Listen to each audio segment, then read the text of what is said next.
Hey everyone, happy Wednesday. As you know, I always like to bring you guys interesting information from other business owners. And today I have a special guest that is the complete polar opposite of my thought process when it comes to content marketing. This is a person who actually has built a business for over 20 years. Since the recording of this episode, of building content, but in a different way. I'm not going to reveal what that is because I want you to listen to her portion of how to do it.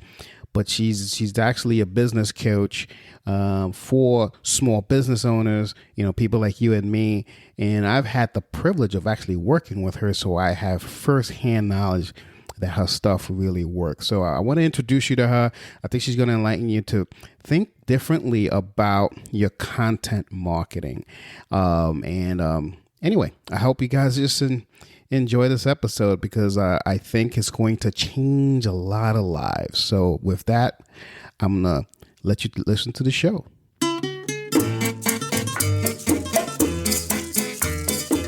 Hello, and welcome to Marketing Solutions for Local Businesses, the podcast where you will discover all the latest and greatest digital marketing tools, tips, and strategies you will need to implement in order to stay ahead of your competition. If you are not getting the results you are looking for from your digital marketing efforts, this is the podcast for you. And now, here's the host of our show, the local business guy himself, Frank Deming. Hello, everyone. This is Frank Deming, the local business guy, and welcome to another episode of Marketing Solutions for Local Businesses. And once again, folks, as I said in the pre-intro, I am stepping away from my standard digital marketing geekness, and I'm going to step into something that's very important in your digital marketing geekness, and that's something when it comes to content, because I'm always telling people that content is king, but I'm introducing you to someone who, she blows me away every time I speak to her. I was a non-believer of what she does. I'm being totally honest, but she made me into a believer, and I'm hoping that you guys would be as enlightened about her as I was and make you into a believer as well. So without further ado, I'm going to introduce my guest for today. Her name is Barbara Govednik. Barbara, say hello to everyone. How you doing? Hey Frank, nice to be here. Nice to talk with everybody. Glad to help people understand my version of what content is king is all about. Yeah, we definitely have two different versions of it. My audience understands my version of it, and I'm glad that you'll be able to share yours. But before we get to that, why don't you tell us, enlighten us, who is Barbara Govednik? Okay. Well, as you say, I'm Barbara Govednik. I own a company called 423 Communication. And what I do is I am basically a content coach and a message strategist for small business owners.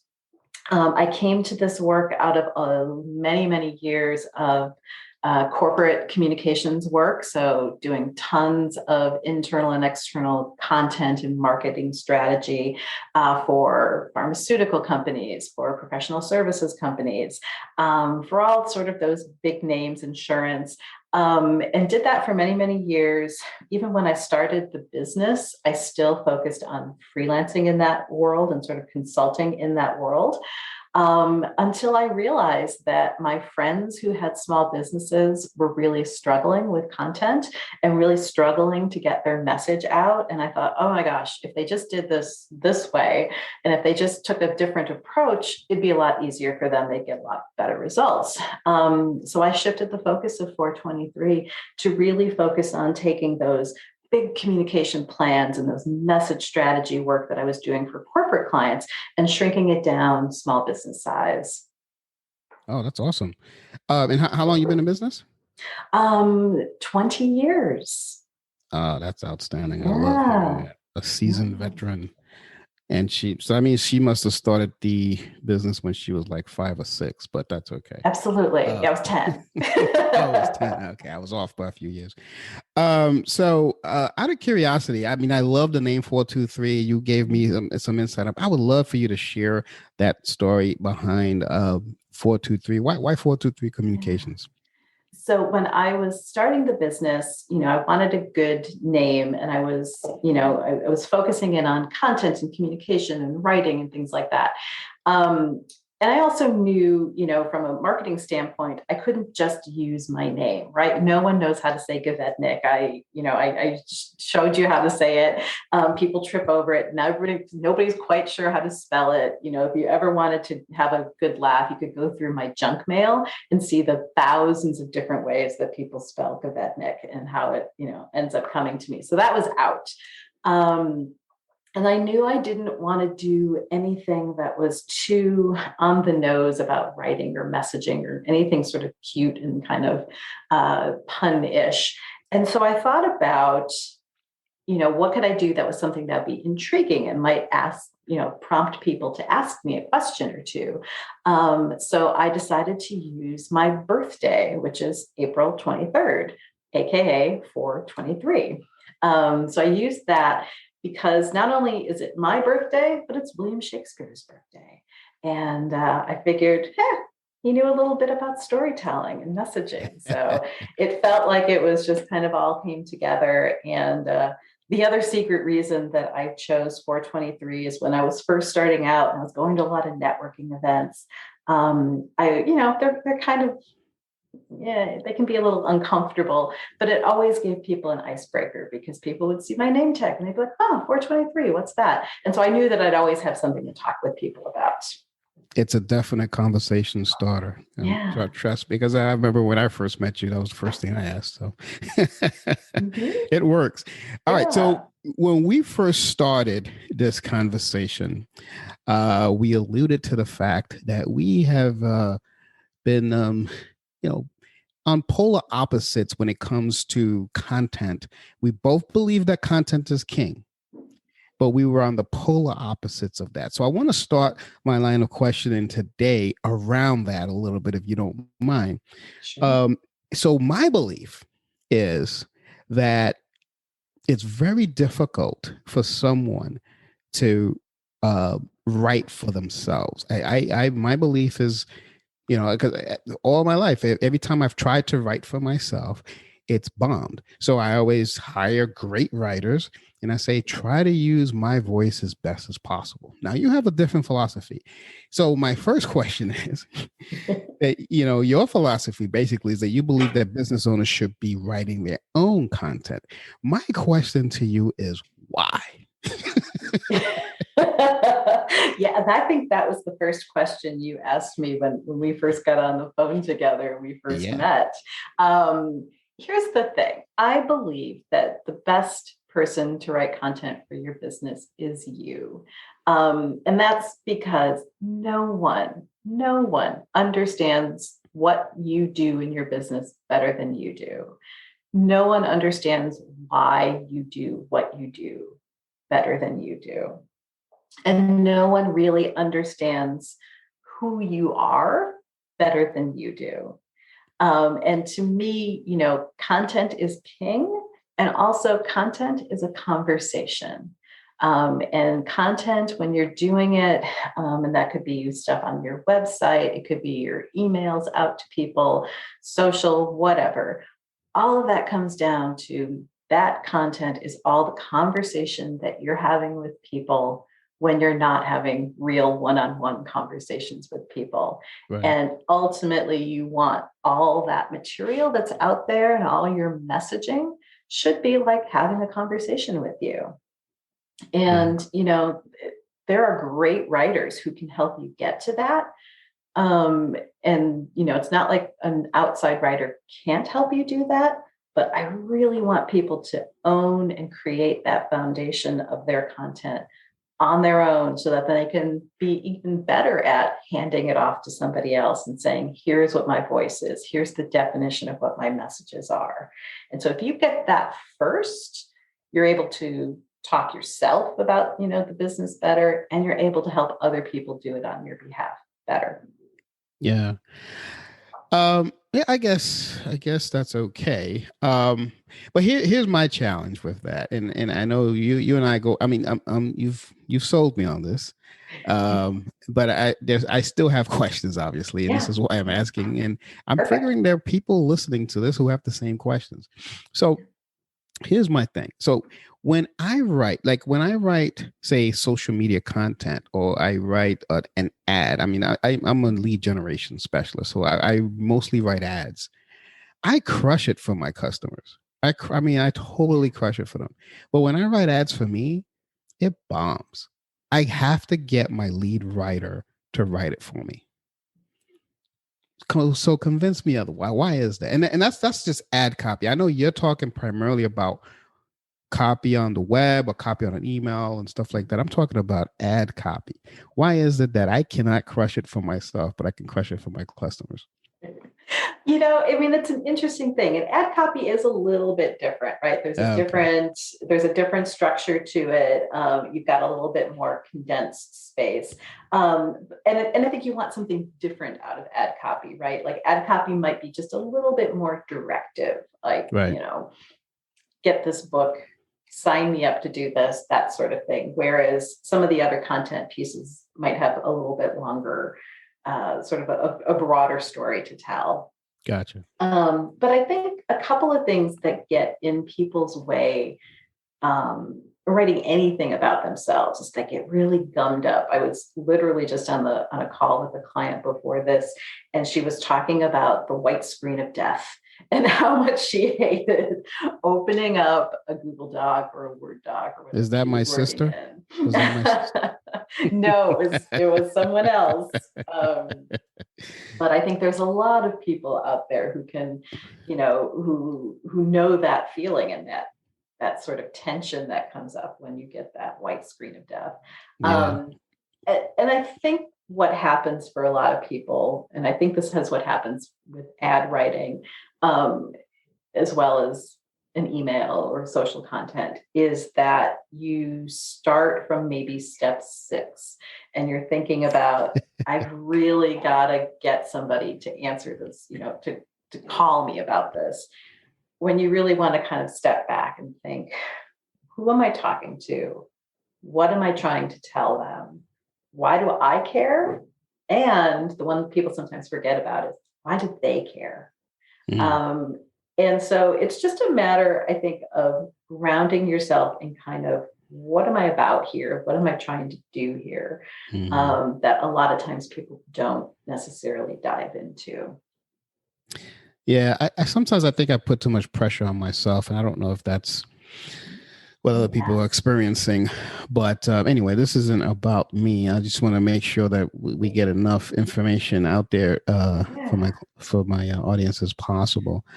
But I So do think it is a little bit about you, though, because you're not the only one who has this struggle, right? Like, this is universal. yeah, I guess. Um, but what I heard in your answer is that I'm not too bad, because so ad copy is totally different from web copy. So let's go back into the website copy a little bit. You gave me the why, so I'm going to tell you something. I'm going to ask you another. I'm basically asking you the same questions I asked you when we first met. So because I think it was so helpful to me, I think everybody needs to know this. So I came to you and I said, Barbara, but I suck at writing. I think I said that verbatim. And so if someone like me, what remind me what you told me when I said I was terrible at writing. So Well, what happens with that? yeah. So again, you are not the only one who has said that to me. And for every person who comes to me and says, "Oh, wait, this isn't going to work for me because I'm a lousy writer," I Yeah. usually know that the real thing behind that is that you've got a lousy process, or you've got a whole lot of unnecessary stuff going on, in the back of your head. There are grammar ghosts from third grade English teachers, and there's, the dissertation coach that you worked with who ripped up your papers in college. There's a lot of baggage that people can bring into writing, and they think they have to be correct and they have to be this. And, there's a lot of baggage. We'll just leave it at that. Right. But I think that, a way around that is to just say, okay, I probably have crazy expectations of myself. And I probably have a lousy process. And so if you can peel back some of that and give yourself a better way to get started into it, and better way of staring at that white screen of death, you'll find that it gets easier and get better at it. Yeah. No, I agree. It's definitely a process to, I guess, if at least for me, what worked for me, and hopefully this will help work for everyone else who works with you, is I got myself out of my own way. And I was, quite frankly, being a baby. So, and it worked for me. So that's pretty cool. Yeah, it is. And I think we also end up coming up with the expectation that I will sit down to write and something will come to me beautifully. I will have a beautiful moment of clarity, and suddenly the angels will sing and I will write some beautiful copy first time out. That doesn't happen. It doesn't happen for really seasoned writers, doesn't happen for, people who are starting out. I think writing and messaging for your business is annoyingly like working out. Those first couple of sit-ups, man, they kill you. But after a couple of weeks and after you're doing them for a while and you're like, okay, I can do 10, I can do 20, I can do 30. It doesn't happen overnight. It doesn't happen that first time out. No, it doesn't. So we've talked about writing in your own voice. We've talked about you doing it yourself and not hiring out. Give us some nuggets. Give us some nuggets as to how can someone sharpen their voice and their skills of their messaging, and give me something that someone can say they can sink their teeth in and give it a try, like the moment this podcast ends. Yeah, I love that. There's a couple of things. I mean, one is to really just kind of, sometimes you have to literally like take yourself out of your normal situation. As things reopen, sometimes I tell people to literally like go to a coffee shop and write, get yourself out of your office and out of your normal everyday. I don't know if you're in your neighborhoods, whether coffee shops are open yet or not, but someday they will be, we'll hope. But, it's like, sometimes it's that change of venue, and then really kind of think about what you need to say about your business. And one of the things that I tell people is to, everything that you're going to write for your business, all of your messaging, all of your stuff. I mean, it's really, you're talking about you and what you can do, but you're really talking about them, right? Mm-hmm. So you really want to think about, what are my clients struggling with? What are the things that are driving them crazy? If I feel, all tense and nervous and kind of babyish that I don't want to do my own writing, what is it that makes them feel that way? So where are they feeling like, and what is it, your answer to that?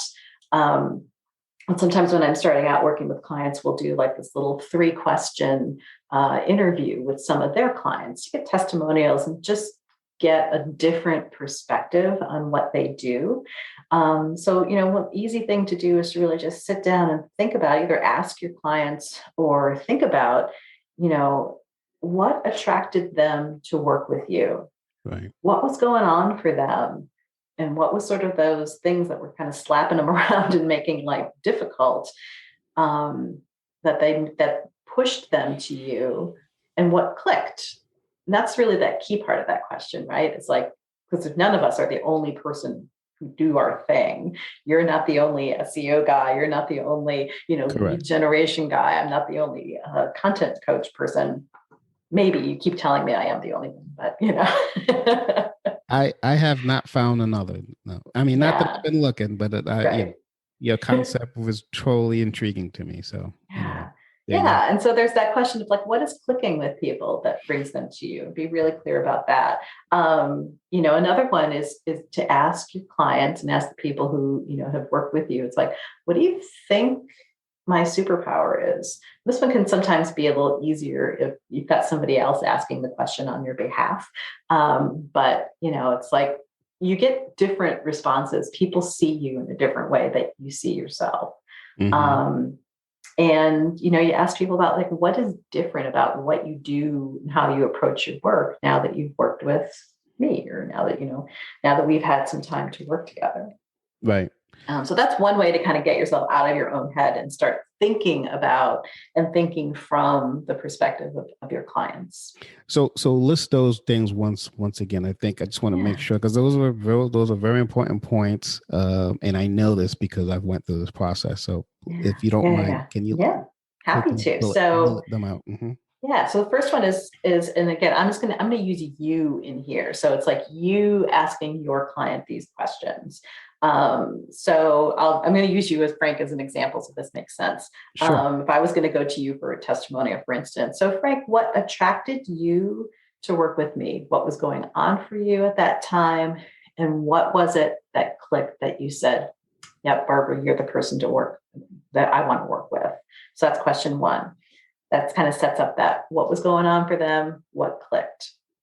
Question two is, what do you think my superpower is? Mm. And so that's you asking them what they think your superpower is. Mm-hmm. And then the third question is, what's different for you now that you've worked with, me, now that we've had this experience of doing XYZ together, what's different? Yeah. Yeah, I can see that totally working. I'm in the midst right now, Barbara, I didn't tell you this, of going through a process of asking my favorite customers to work with, what is it about me that you like? How, I just want to see a common trend there, because that's going to help me write my copy a little bit better. Yeah. I did this with a woman who I know who is one of my clients, who's a business coach, and she coaches executives in corporate settings to really step into their leadership. And, she came to me saying, I know this, and this, these are all my core messages. I know all these things. This is why people, want to work with me. And these are the results I can get for people, which was great. And I said, I'd love to do this exercise and just go out and ask, with your permission, talk to 3 of your clients. It'll take, 15 minutes. Can I do that? And she said, sure. And so I did it. And, it was funny because it was like the bones of what she thought her core messages were in those comments, but what came back from her client was just such richer commentary.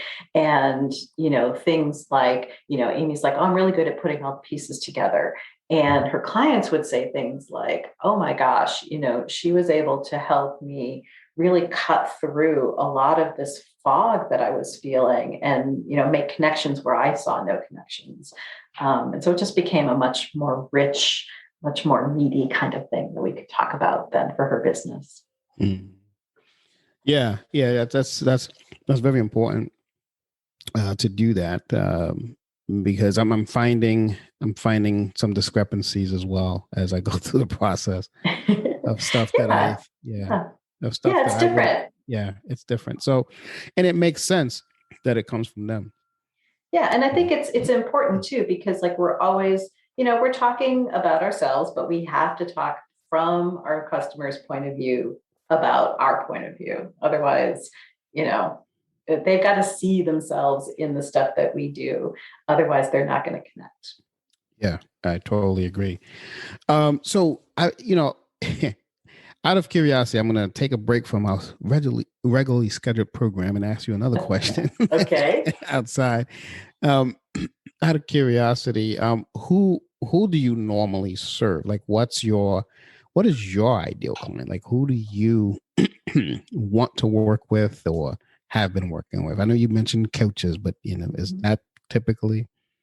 It tends to be people who have a lot of people who have solo businesses. So that does tend to be executive coaches, maybe some health coaches, people in that realm who are sort of one man bands, but have a lot of other people sort of helping support them because they tend to not have time to sit down and create a really good message foundation. Or they've worked with people who are like, you need to have a message foundation, and here's a template, and they're like, I don't know what to do with this. So that's Yeah. one group of people. I also work with small businesses that have maybe 2 or 3 staff, where again, it tends to be very high touch, very personalized businesses, boutique travel agencies. Again, when Yeah. people were traveling, we travel again. Hmm. Photography studios where there may be more than one person in that business, but there is an overarching message of the business. And then we end up working on, how does the individuals within those businesses sort of represent and take that message forward. Right. Especially when it's businesses where people are working really intensely, like the travel agent, for instance, the staff are working really intensely with clients. So they have to be themselves, but under the umbrella of the business. And then, yeah, it's still, I have a few lingering executive types who are in corporations who are really kind of working on their own platform within their business. Right. So overarching of the company that they work for, but sort of how they are presenting their thought leadership and themselves within that. Okay. Okay. All right. Cool. No, I just wanted to ask that because Yeah, I meant to ask that before, but no. no problem. Cycling back to our regularly scheduled program now. So, so back to the writing. Let me ask you this because this is something that intrigued me when I first met you on I think it was a end of year um, gather your thoughts marketing call. Yeah. And one of the things that intrigued me is that you had a way of describing what you did um, in a way that it intrigued me so much. I'm like, I got to find out how I can do that. So, do you have any in your when you work with someone, do you teach that as well, or is it something that's just innate in Barbara? I think if I'm understanding the question, I think that my intent is to not only help people sort of own their voice and figure out what their messages are, but then to really use them well. And I think that's sometimes a gap between, you can get a book that was like, here's how to find your core messages. The next step of that is like, what do I do with this? Right? Like, how do I Right. incorporate these things? So yeah, some of it is I work with people, so we go through that sort of beginning process of let's really work closely together, and I'm going to guide you through creating some new content. And then we kind of take it to the next level and say, okay, so if this is all of your content, how do you build out a content plan that supports what you're doing? So instead of just, I think with that strategy session that we were on, one of the things that was kind of my big kind of laughter was we were talking about things we should do in our business, and Mhm. everybody to a person except for me counted writing and creating content as something that they should be doing for their business, as opposed to something that enhances the business and is good for the business. So we also work with how do you make a really logical content plan. If you're what's your social media plan? And, I take a kind of, because of my clients are who they are, I don't take a really drastic approach. And I don't think you should be, posting a million times a day and that sort of thing. But you should have some presence. So how do you make the most of that presence and really be strategic about how you're reaching out to people? Yeah. I hope that answers your question. Yeah, it does. But to your point on social media, it really depends on the niche. I mean, there are some niches that require a daily post. Yep. And there's some niches that really a weekly post is fine. And the rule of thumb there is depends on how competitive you are. It really all, I think about like, what is the niche that you're working in and where are your people? And if your people are always on social, then yeah, you should always be on social and you should be in the channels that they're in. I had a bit of an argument with a woman I met in a marketing event or a networking event here not too long ago.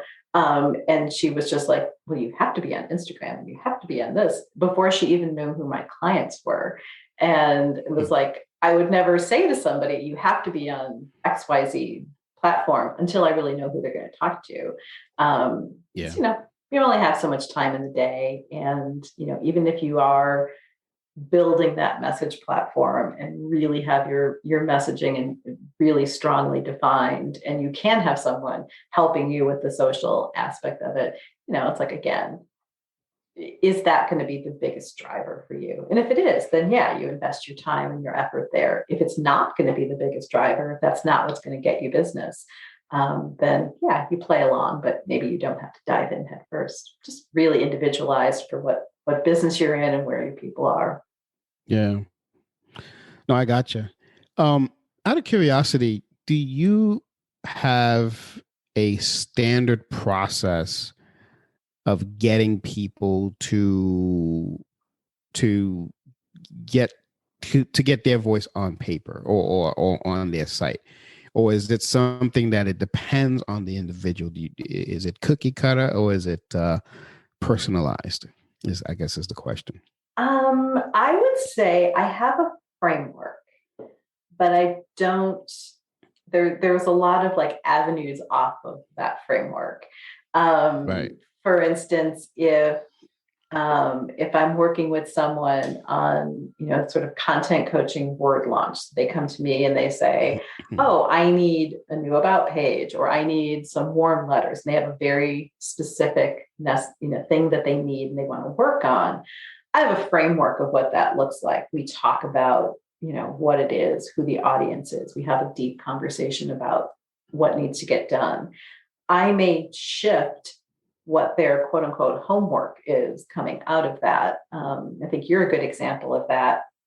When we work together, sometimes I will just give somebody a writing assignment and say, okay, write a first draft, write a crummy first draft. I call it something else, but I don't want to swear on your show. That's funny. Come up with the first draft. And for some people, that's okay. And they can get there. And then sometimes it's like, you need a little bit more prodding. So you need some writing prompts. And so I will create writing prompts for people. I think for you and I, we needed to dig in a little bit more and uncover some stuff and uncover really what you wanted that message to be. So I set you up with a series of questions and just asked you to answer a bunch of FAQs. So there's a framework, but it shifts depending on who needs what and where you're coming from. Yeah, I never told you this, but I was impressed by that. I was like, oh, okay, because I'm not starting out with a blank piece of paper, because I got to tell you, when I'm looking at that Google Doc screen, if you would have said, hey, okay, start, give me your first draft. That was what, back in January. We would have been in December of this year, and you still wouldn't have gotten anything. So I think the way the whole. Go ahead. Yeah. Yeah, I think that if I had done that, if I had asked you to start with a blank Google document, I don't think you'd ever return any of my phone calls. We would not be having this conversation right now. You wouldn't be on the podcast. Um, okay, so uh, one of the things that I really was also impressed with is that you, before we even got on the phone call, you did your investigation of Frank Deming. You listened to my podcast, you heard my voice, you kind of got a feeling for my personality. That was impressive. I mean, that was pretty impressive. This is my last question before we wrap this up, because I know you're a very busy woman. What would you do? Because I happen to be all out there on the internet. You Google Frank Deming, you got a plethora of content to follow. You know who I am.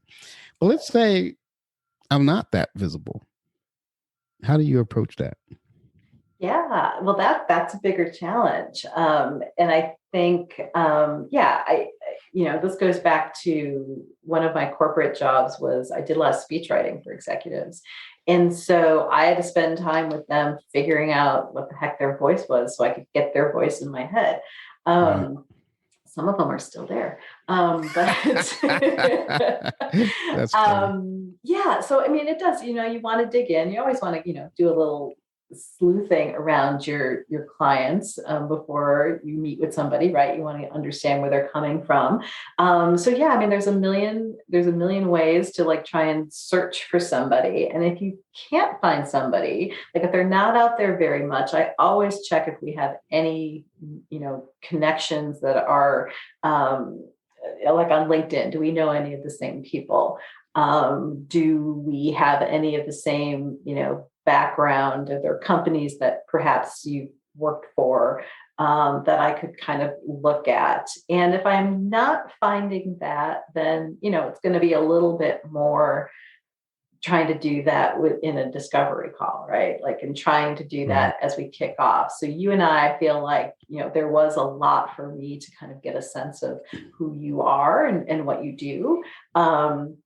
And if that's not as available to me, then I think those initial meetings and those initial conversations just tend to be a little bit longer and a little bit more. So I can kind of, if I can't find it about you, I'm going to have to pull it out of you through an interview process. Right. So I made it easy for you then. Yes, you did. And, let's face it, most people make it easy for us, right? Okay, awesome. So how do people find you, Barbara? What's the best way of someone finding you? And I'll put a link on the link note on the show notes. But what's the best way to find you? Yeah, no, best way to find me is on my website, which I will admit I am actually revising messaging on it as we speak as well, because I'm sort of recrystallizing some of the stuff that I say about what I do. But it is 423communication.com. Just the number 4, the number 2, the number 3, and no S on communication. Okay, awesome. And I guess they'll find a bunch of goodies about you. Before I let you go, is there anything that I did not ask you that you think will benefit the audience? So I actually have a question for you, I'm because scared now. you should be, but when we work together, I'm just really curious because you were so on the opposite side of where I was coming from. And I remember you said we should talk, even though I don't agree with you on any of this. I'm curious, what was it that sparked you to say, even though we're total opposites and we're coming from an opposite direction, I still want to talk to you. Yeah. I mean, you're in the West Coast and I'm in the East Coast, literally. Right. So, good question. So, what was it? You got me at the right time.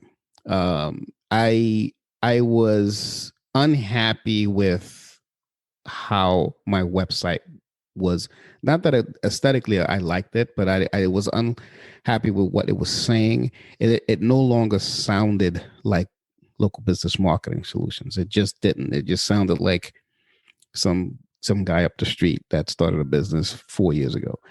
And when I heard you say that, yeah, I can help you rewrite your message on your website, I was like, oh, yeah.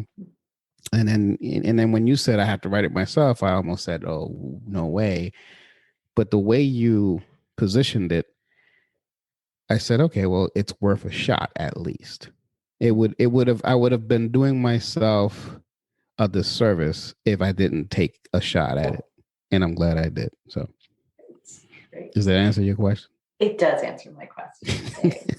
And so I have a second question, a follow-up to that. Sure. How do you feel about an empty Google Doc, white screen of death? I still need a lot of hand holding, Barbara. So don't let me go.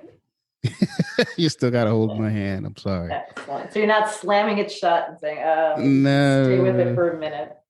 No, I still need that. I need those prompts. I saw that helped me a lot. Really think on it. And I worked on it early in the morning because that's when I'm brightest. When I attempted to do it at night, I just, closed the laptop. But the moment I woke up in the morning and I started working on it, it started flowing.